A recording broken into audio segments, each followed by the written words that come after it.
बिस्मिल्लाहिर्रहमानिर्रहीम। सैयदना अबू ज़र रज़ी अल्लाह ताला अन्हो बयान करते हैं कि नबी करीम सल्लल्लाहु अलैहि वसल्लम ने फरमाया, किसी नेकी को हरगिज़ हकीर न समझना, बस अगर तेरे पास कुछ ना हो तो मुस्कुराते चेहरे के साथ मिल लिया कर।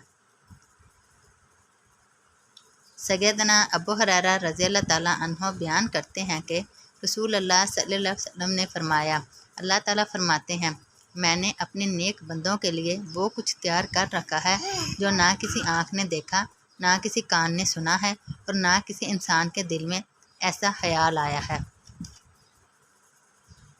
सैयदना अबू सईद खदरी रज़ी अल्लाह ताला अन्हो बयान करते हैं कि जब रसूल अल्लाह सल्लल्लाहु अलैहि वसल्लम से ये सवाल किया गया कि कौन से लोग सबसे बेहतर हैं, तो आप सल्लल्लाहु अलैहि वसल्लम ने फरमाया,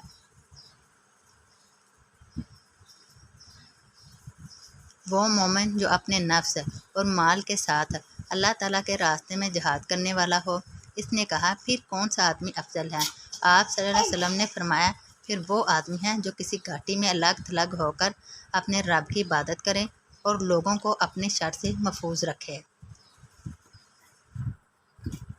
सैयदना अबू हुरैरा रज़ी अल्लाह ताला अन्हो से मरवी है कि रसूल अल्लाह सल्लल्लाहु अलैहि वसल्लम ने फरमाया, बेशक लोगों को सबसे ज़्यादा जहन्नम में दाखिल करने वाली चीज़ अजवा फ़ान है।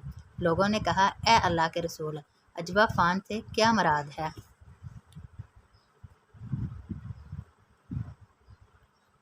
आप सल्लल्लाहु अलैहि वसल्लम ने फरमाया, शर्मगाह और मुँह। फिर आप सल्लल्लाहु अलैहि वसल्लम ने फरमाया, क्या तुम जानते हो कि लोगों को सबसे ज़्यादा जन्नत में दाखिल करने वाली चीज़ कौन सी होगी?